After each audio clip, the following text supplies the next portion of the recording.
আজকের দিনে 1924 সালে 26শে ডিসেম্বর বেলগ্রাম সর্বভারতীয় কংগ্রেসের অধিবেশনের সভাপতিত্ব করেছিলেন মহাত্মা গান্ধী। তাই কংগ্রেস আজকের দিনে সারা দেশব্যাপী মহাত্মা গান্ধীর প্রতি শ্রদ্ধা জানিয়ে তার প্রতিকৃতিতে পুষ্পার্ঘ্য অর্পণ করেন। পাশাপাশি এদিন জাতীয় পতাকা ও দলীয় পতাকা সহ সংগঠনের পতাকাগুলো উত্তোলন করেন। উপস্থিত ছিলেন প্রাক্তন কংগ্রেস সভাপতি তথা বিধায়ক বিরজিৎ সিনহা সহ প্রাক্তন কংগ্রেস সভাপতি পীযূষ কান্তি বিশ্বাস সহ অন্যান্যরা। ব্যুরো রিপোর্ট, আরই, ধর্মনগর। আমাদের জাতির পিতা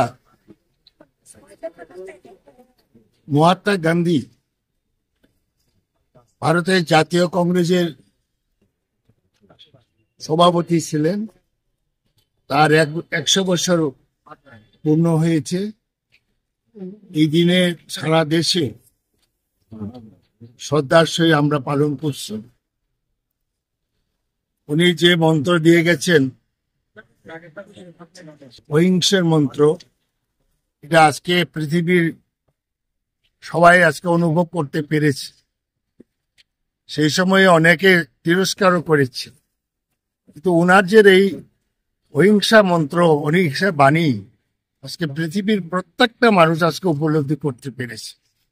শান্তির জন্য আজকে মানুষ খুঁজছে। সুতরাং আমরা দেখেছি যখন চীনের ছাত্ররা গণতন্ত্রের জন্য আন্দোলন করেছে, 3 ম্যান স্কোয়াডে ট্রেন দিয়ে হাজার হাজার স্টুডেন্টকে হত্যা করেছিল চীনের কমিউনিস্ট সরকার। সেই সময় দেখেছি ছাত্রদের হাতে ছিল মহাত্মা গান্ধীর সেই অহিংসা বাণী।